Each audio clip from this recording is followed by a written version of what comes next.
Welcome back to the Sales Revolution. I'm Ingrid Maynard, founder and managing director of The Sales Doctor. Now, I like to invite a range of guests onto this show. And one of the pieces of feedback I had from one of the listeners was that he really enjoyed hearing from a variety of people, but particularly from those people who have demonstrated experience or lived experience with reference to the particular topic that I'm interviewing them about. And I find that in the sales space, we don't often ask people who are currently on the ground doing what they do at an exceptional level. And this person that I'm about to interview today, in my experience, because I've worked with her for the last couple of years, is one of those people. I'm joined today by an amazing BDM, business development manager from a freight management company in Victoria. Now, Frankie describes herself as a seasoned logistics professional with over 13 years of experience navigating the complexities of the transport industry. And she says that in a field often dominated by men, she's not only carved out her own path, but she's become a passionate advocate for diversity and inclusion in logistics. So I'm joined today by Franky Kennedy. Frankie, welcome. Thank you, Ingrid. Thank you. So lovely to be here. It's great to have you. Now, you are a champion business development manager, but it wasn't a straight road here. What was the career pathway that finally led to your current role? Yeah, okay. So I started at the ripe young age of 21, and that showed some adversities in itself. As I mentioned, it's a male-dominated industry, and so I had not only people doubting me, but it was challenging without any experience to make any headway. So I embraced those challenges, probably just to my core, that's my nature, and those obstacles, and refined my skills so that I could stick it out. I've got a little bit of a grit inside of myself that if you tell me I can't do something, I will show you. Not only can I do it, but I'll do it well. Yes. So yeah, young and fresh canvas. I had some mentors that I still reflect on, some lessons that I learnt, and some hard obstacles that I took on with a good attitude, and the setbacks that polished me, the lessons that I learnt, some really hard ones, some major losses, some shifting in positions, and yeah, just getting on with the task at hand, and understanding my skills, understanding what I could bring to the table as a young girl in this space. Yeah. So when you were 21, what was your first role? I moved into a sales consultant position with a local courier company in Melbourne. Right. Yeah. Okay. Yep. Yeah. And was logistics and transport, freight, like your dream job? Not at all. What Not made at you all. go for that role? It's a funny question.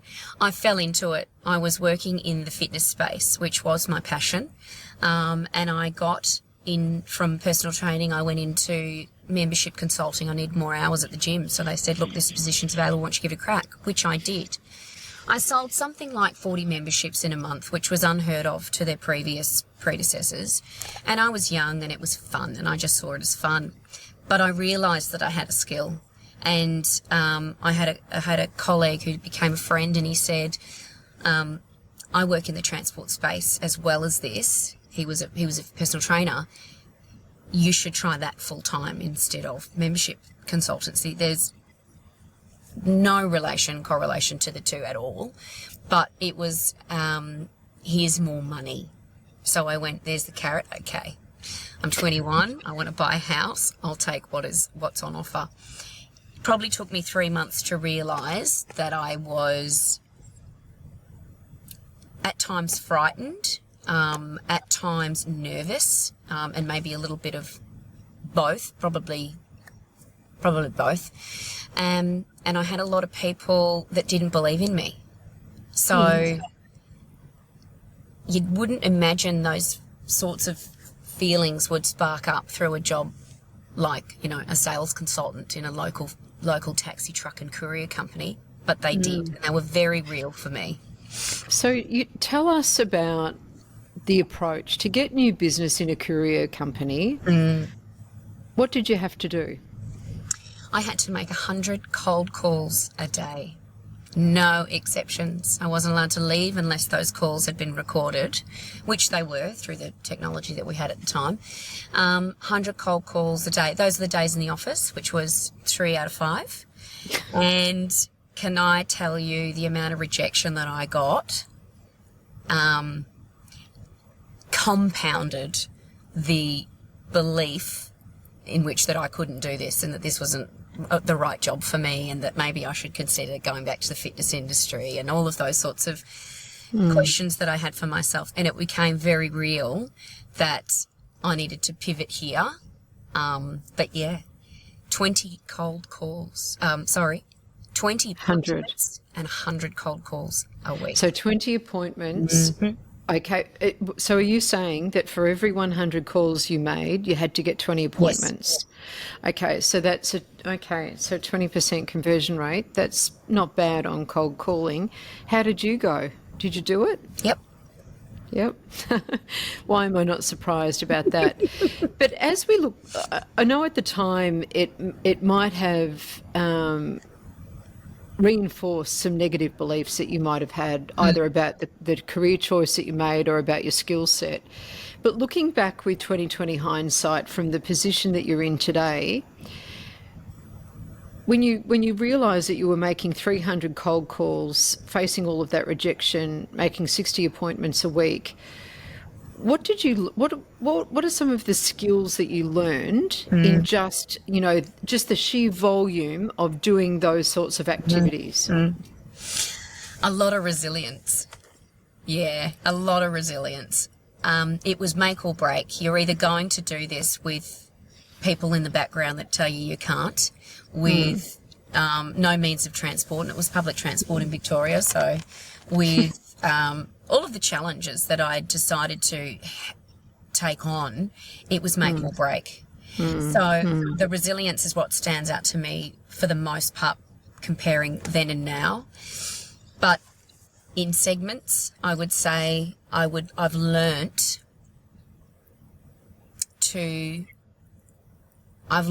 discernment. Yeah. For myself to understand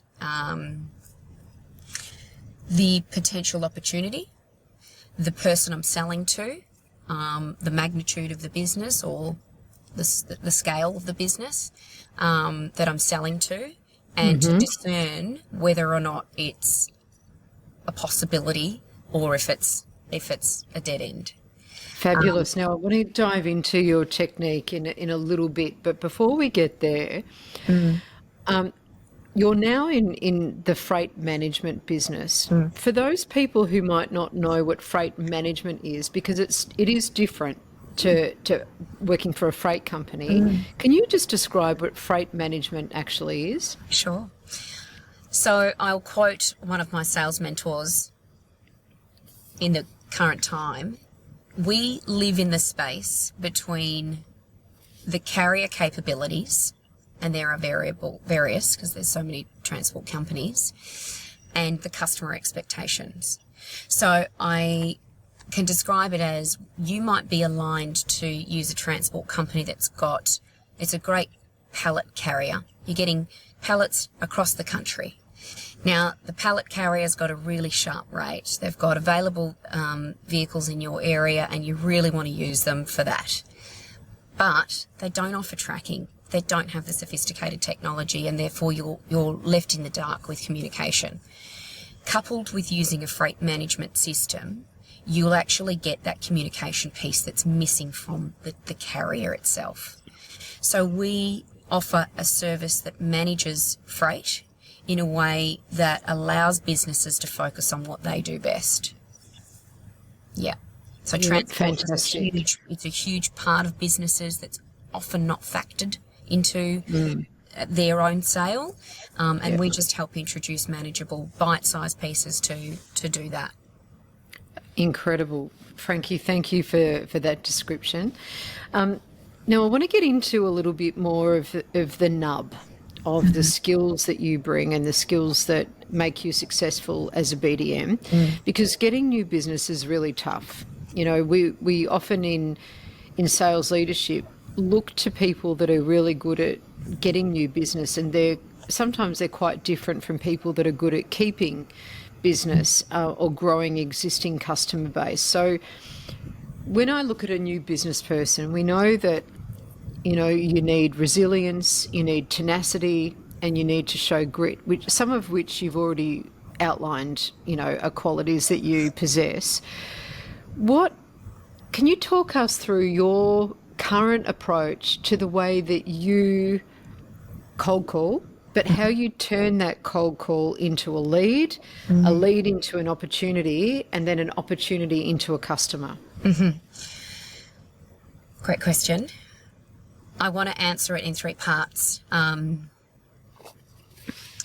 Cold calling is very much part of sales, and it needs to be a space that you're either good at or willing to try and be good at, because it's hard. So my personal skill set is face to face, and I knock on doors and I introduce myself and I quickly befriend whomever it is I'm standing in front of, whether they be the decision maker or the person that is my roadblock. I will quickly get on to my best friend making skills. So that rapport building allows me to stand inside buildings where I otherwise might call and be rejected. I might send an email that doesn't get read, and I've done plenty of that. But what works for me is knocking on that door, doing a business card exchange, introducing myself, finding out who the decision maker is, and starting from there. So start point for lead generation is get out on the road. And then the start of finding opportunity is who am I dealing with? Yes. And then I transition that into building awareness and understanding about their current transport climate. I ask hard questions. And I ask everybody. I ask the warehouse team. I ask the operations people. I ask, you know, anyone who's willing to talk to me. I'll very quickly spark up a conversation about their experience in transport. And that helps me to get a very holistic understanding of the business needs. And then when I do get in front of the decision maker, then that conversation about what Tuco can do, what I can do at my firm, what we can do to help support freight management. Before we move on to how you then turn that, you know, that cold call lead into an opportunity, walking down driveways, you know, that's next level, you know, in terms of, you know, cold calling. I mean, people have cold calling resistance picking up a phone. You're taking it to that next level of person to person, where you're putting yourself out there and facing that potential rejection. What sort of mindset do you cultivate before you embark on that kind of exercise? Essentially, I think the resilience has really taught me to not take rejection personally. Right. It's not about me, whether or not they're in the mood to speak to me, whether or not they've got the space currently, whether or not they've got the resources or the current staff to vigilantly deal with the delicate process of new business people. So one thing I know to do, and it aligns with the philosophy, I feel that consistency is key with sales. It's just the first time I'm walking down this driveway. It's the first time I'm knocking on your door, but there's going to be others. That relinquishes pressure. It means I don't have a very high expectation out of this visit. I'm coming to just get a business card. Pressure's off. Tell me to leave. Tell me I'm not welcome. No worries. It could be that I catch the wrong person. It could be that I knock on the wrong door. Should I have gone to the roller door? Because last week I was here, I spoke to the receptionist and she wasn't friendly. So I think because I know I'm coming back, unless it's a very hard no, there's always a window for me, and I'll just find which way I'm getting in there. Yeah, So that's extraordinary. Yeah, that sort of mindset I think is really key. So not taking it personally and then saying to yourself, okay, this is just the first time that I'm walking down this driveway and I know it's not going to be the last time. And once the first time's over, there's never another first time. So then you're going to be a known person. I love that. So, okay, I interrupted you. So thank you for that. So, okay, you've got the lead. Now what do you do to create an opportunity? Typically, I will, so this was what comes back to my discernment. Before I knock on said door, I have either done a quick scope around of the area visually. I can see pallets out the front, I can see big roller doors, I can see trucks in the driveway, all those sorts of qualifying things. So that builds my understanding they use transport, for one. On a large scale is my two qualification, because I'm typically just after those ones at the moment. So I know how to host those conversations and foster that trust very quickly. I'll make a joke with the person on the forklift to build a bit of a relationship. They'll tell me who the decision maker is, but if not the first visit, the second. Yep. Once I've got a bit of knowledge, I use that as power. It's my badge of honour. I'm not walking up here as a stranger asking and having a huge expectation on you, Mr. Decision Maker. I've done a little bit of my due diligence. I'm showing you I care about you. I care about your business. I'm sharing that I've got a like-minded goal to help you improve how you guys see freight. That mindset typically, and it's not always, but I want to say there's a high strike rate, that it allows people to open up. Yep. And that's what I need. I'm probing for more information. Yep. I'm wanting to convert my ideas of this being a possibility to there's a real connection here and you want to potentially partner with me. Yep.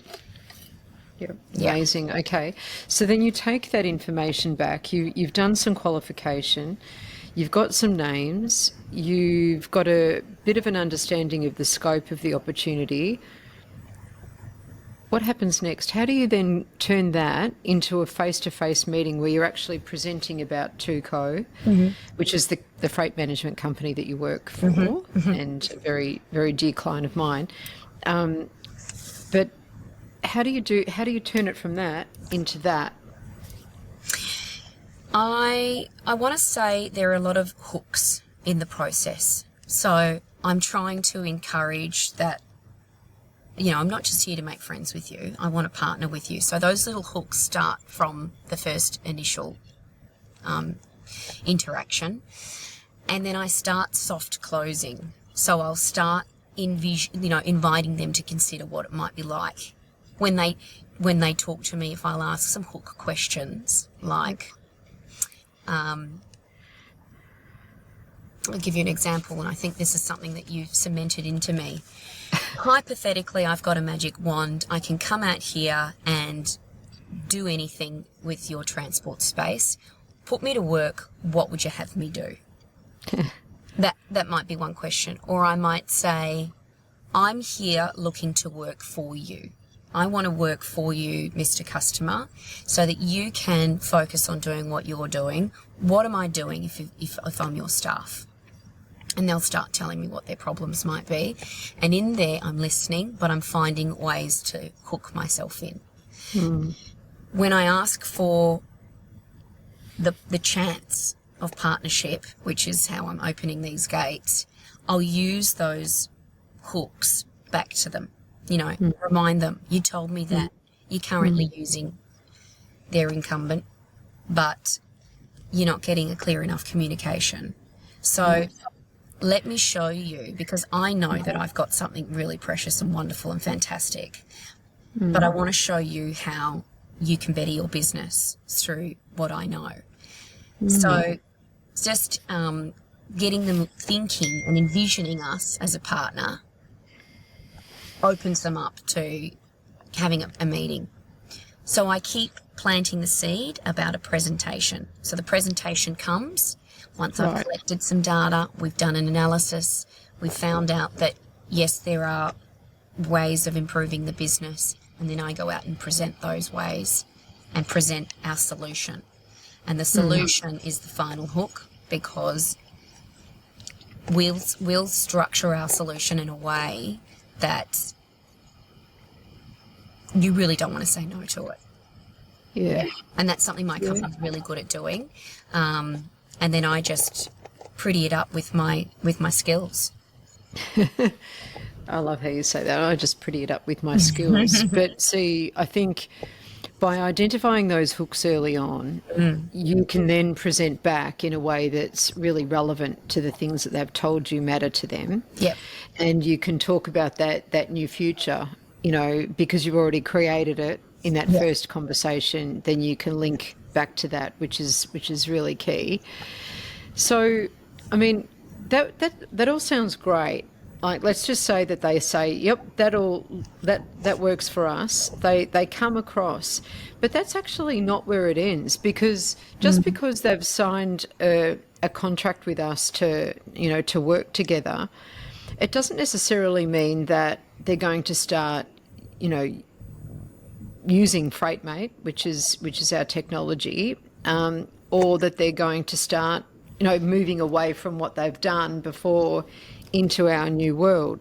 So there's another sell, isn't there? So you've got that lead generation piece, you've got the opportunity creation and conversion piece, and then you've almost got another conversion piece to get them using our stuff. And you've got some great stories, Frankie, of when you've actually sat in a warehouse with a warehouse manager helping them to use the technology. Can you talk about maybe one of those examples? Yeah, sure. So I think starting to spread yourself around to understand all of the different faculties of the business builds that rapport. That rapport turns into relationship and connection. That connection, affords you trust. When people trust you, that's when you can start selling to them. Yep. Once they've signed on the dotted line and the deal's converted, the trust is still very much alive. That trust is park what you've been doing before, and hopefully if I've sold it well, I've converted them from the belief that what they were doing was as good as it gets, and that what I've got is better by way of whether it's better prices or better solution or whatever. And when I've been able to connect in that way, and they trust that what I'm doing is true and correct and reflects well on their business, they're less inclined to keep going back to the latter. But I still believe it comes down to having a really transparent and open period throughout the sales process. And it's really about letting go of what you've been doing, because it's worked you and it's gotten you up until now, and you've done a great job of, managing the company to this point. Once you hand over to us, we collectively want to take on all of your freight and logistical nightmares and absorb them so that you can do what you do best.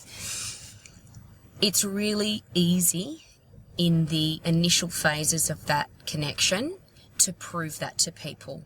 And that is, if you're selling with integrity and if you're selling with authentically, those features that directly benefit that company shine through very quickly. And I'm, again, just delivering the message. So fortunately, I've aligned myself with a company who is incredible at what they do, and it means that I've got a lot of freedom to go out and do what I do well because they back it up. So after the close, it's the delivery. It's just the delivery of the service, and the service is fantastic. Yeah, absolutely. I mean, and just having a strong belief in the business that you're representing enables you to continue to go out doing what you're doing in a tough market with confidence, right? Absolutely. I Yeah, think I think that's a huge thing for salespeople. Sell something you believe in. yeah, Sell something that you can get behind, because people right. feel energy. And Great. mine is, I love transport. I've been doing it for so long. I'm an expert, and Yes, you I are. love the company that I work with. Yeah, Yeah. yeah. Well, they love you too. I know that. So, talk to me about what you think the difference is in the mindset of somebody who's a BDM, who's after new business, compared to somebody who might be looking after or, in an account management role. Really good question, because there are similar yet distinctly different traits to a account Yes. manager versus a sales role. I, as a powerhouse, take out our account manager to my presentations where we together close out on opportunities. I haven't always done that, but when you present well with someone, they can often pick up details that you might otherwise miss out. And as a salesperson, I'm not perfect, and I don't think ahead of those sorts of things, whereby he might.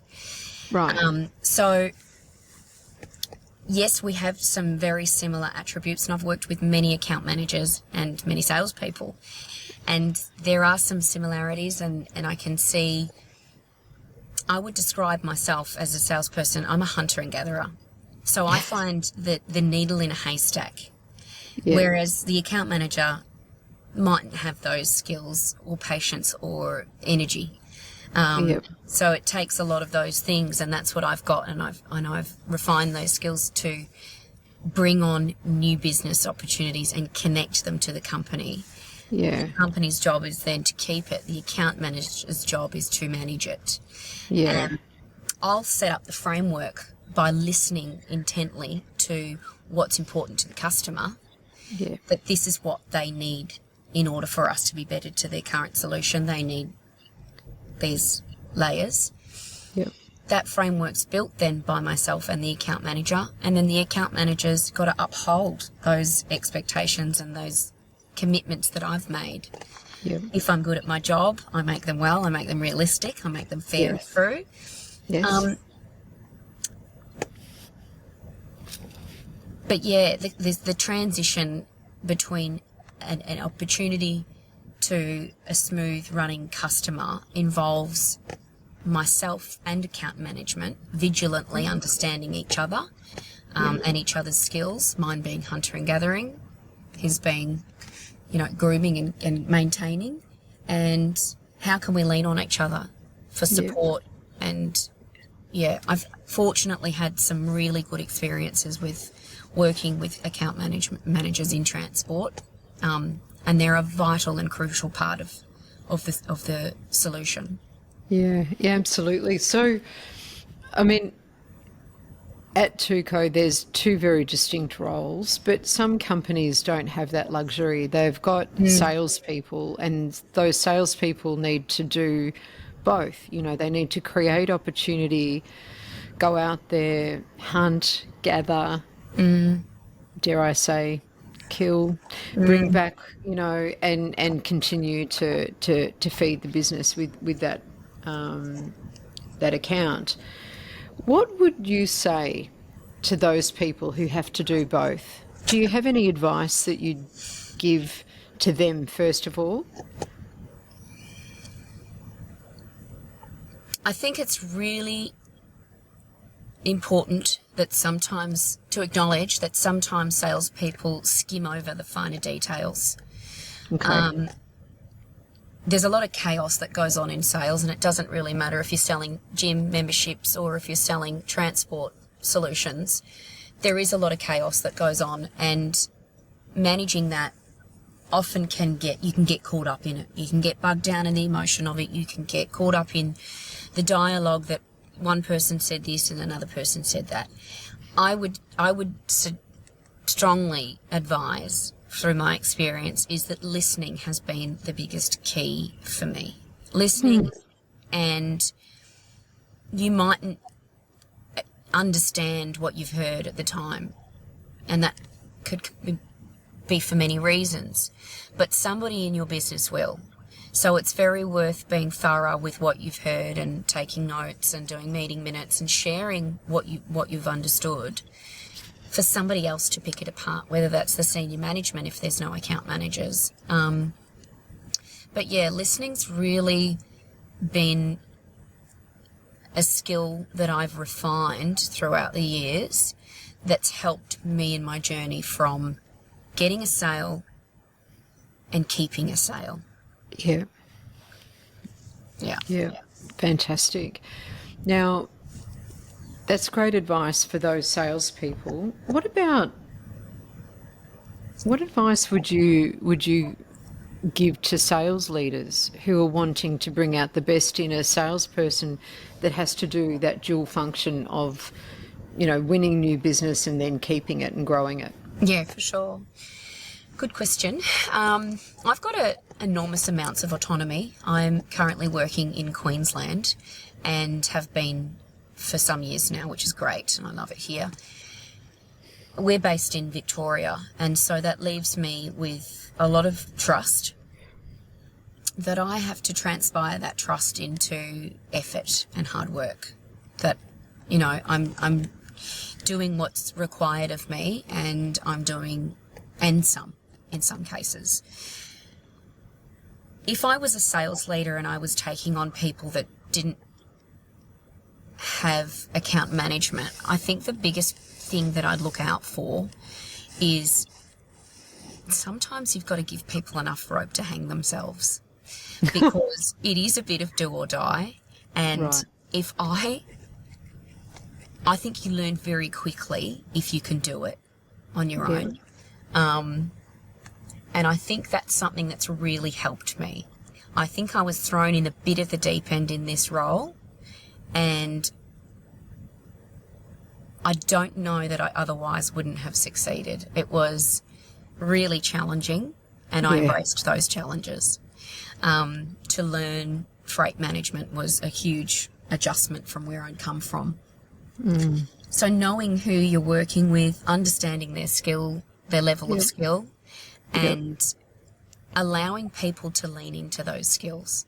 So be who you are as a salesperson, play to your strengths, listen to what's worked for you, where have your pitfalls been personally, and respond to those, because that response is, well, it's a part of how you shape yourself as a good salesperson. Yeah. The other thing is, it's not really cookie cutter. One method might really work for one customer, and then it mightn't for the next. So you can't write that off for yourself. You just have to know, and it's just finding that beat inside the beat. What's going to work this time? I've got a customer and he really never picks up his phone. So I can never get an answer out of him at his phone. But if I keep rocking up there, even though it's a 45-minute drive, I get something, I get some traction every time. It means I've got to just get back out there. So if I was a sales manager and I needed to understand my salespeople, it would be to teach that autonomy and to coach on that autonomy, learn your own skills, and allow them to come out in ways that don't limit you from new opportunities. And so just on that, so that sounds great, and that would work really well with someone like yourself, right? But not everyone's like you, unfortunately, Frankie. As we know, not everyone is self-driven, self-motivated, has that get up and go, has that drive. So if you're a sales leader and you're looking at somebody and you're thinking, right, I'm giving them enough rope, at what point do you kind of, draw that in or make a call as to whether someone's going to make it or not, in your opinion? absolutely. I think you've either got it or you don't. Right. You Okay. you might And what do you have though? So yeah, people say that, but what do you see that as? yeah. Um, learning how to balance the chaos and the chase of a close, being able to refine your skills into soft closing, converting opportunities, managing new business, onboarding. You know, I think it's just worth acknowledging, are you an account manager or are you a sales extraordinaire? Yeah, And right. know that within yourself. And as a sales leader, if you've got somebody that you've been working with and you're getting to month 3 and you don't have, at least in our space in logistics, if you don't have 3 data sets and 4 potential opportunities and 5 new business leads out of 3 months, I would say that person might be better off as an account manager. Yeah. And it's not to say that they don't have the skills and they can't build on those skills. But right now, if their core focus is to bring on new business and they're just not, there will be somebody out there, as ruthless as it is, there will be somebody out there who is capable of bringing that business on. Yeah, okay. All right.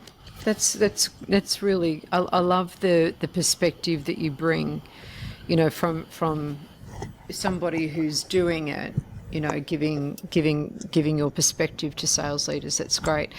I mean, the market's really tough, and a lot of people, doesn't matter what the industry is at the moment, everyone's saying it, right? It's tougher than we've seen for a long, long time, and it's probably not going to change anytime soon. There's longer decision-making cycles, there's less available spend, greater competition. I've looked at you, though, and you're like a woman on a mission this year. How are you approaching your territory this year that's different to other years? I feel like we've always had, well, I have. I think personally, I've always had adversity. I've always had roadblocks. I've always had challenges. I've always had no, big fat no. It's never stopped me. And if that's what you get bogged down in, that might be a key ingredient that shows you mightn't be the right salesperson for this fit. But I do not get bogged down in no. I think I'm not going to waste my time getting bogged down in no, because the next door neighbour's going to be a yes. And the next door neighbour after that, and the next door neighbour after that. Yes, we have challenges in our climate. We always have, and I always have. But if you're focusing on the abundance that there is, that's where you'll feel your true alignment. I feel sales is such a transaction of energy first. And if you're giving off that vibration, that's what people are buying. So focus on the good. Keep it real if that can be real for you, and know that there's an abundance out there. It's just you've got to find it. Yeah. Yeah. Wow. What I mean, it's just so much from what you've just said there. I absolutely love it. You know, sales is an exchange of energy. Focus on the abundance, not on the lack. I mean, just great pieces of advice. So let's just say you were taking a new business person under your wing. Where would you have them start to put them on the road to success sooner? It's a great question. I often get asked, and I've done this a lot in my career, asked to train up new staff members, and I quite enjoy it because I get to acknowledge and flex a little bit on how much I actually know. I've had a devil, for lack of a better word, on my shoulder for many years, playing its role that I'm not where I want to be, or I haven't landed in this position the way I wanted to, or that I'm not the person that I've set out to be, and I'm not achieving these goals. And it can be some real negative talk at times, because I'm a human being, and we all go down those roads. But when I train people, I realise, in fact, that that's not true, that I am right where I need to be and belong, and I have achieved a lot. what I would love to share with a new person is that can be you too. Right.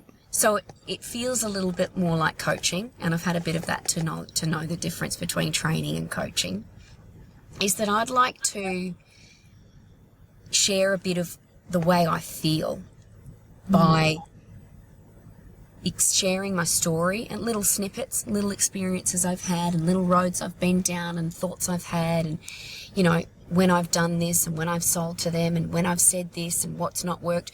Probably the standout pillars to me would be learn how to read the room, learn how to get along with just about everybody, and learn when to walk away.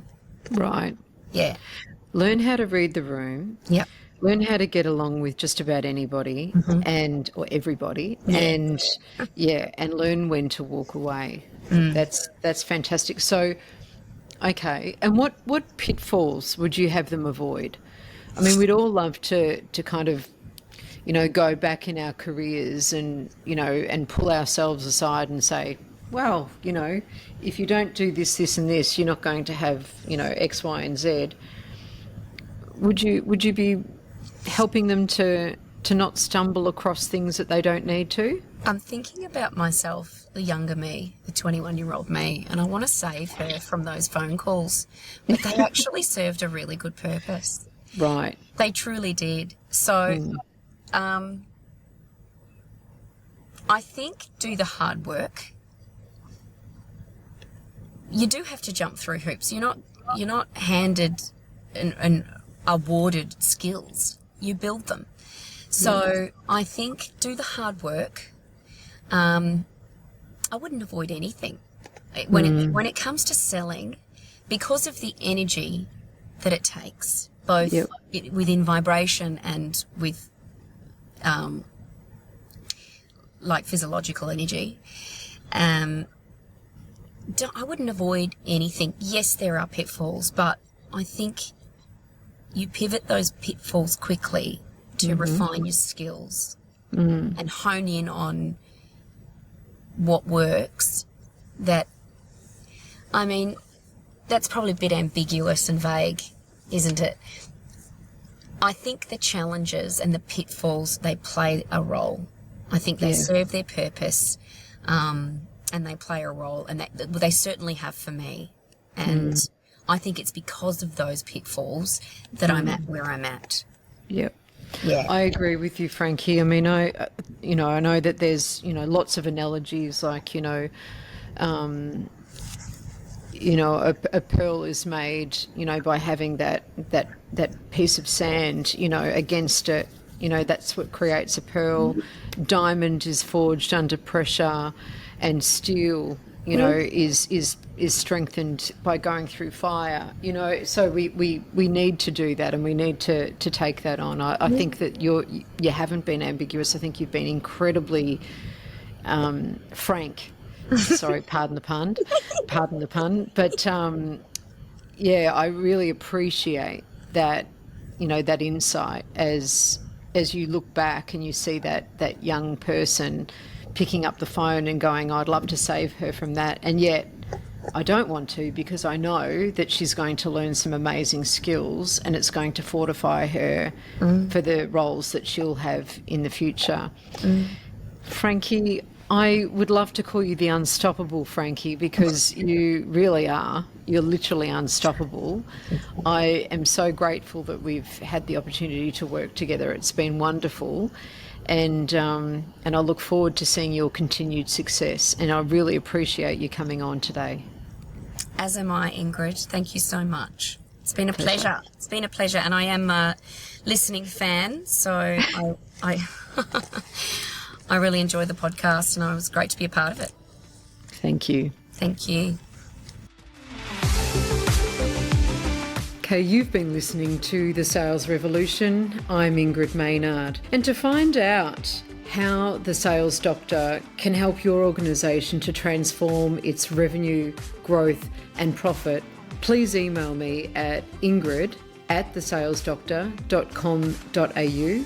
Visit us on our website at www.thesalesdoctor.com.au. redefine.com.au. I look forward to your company next episode. Bye for now.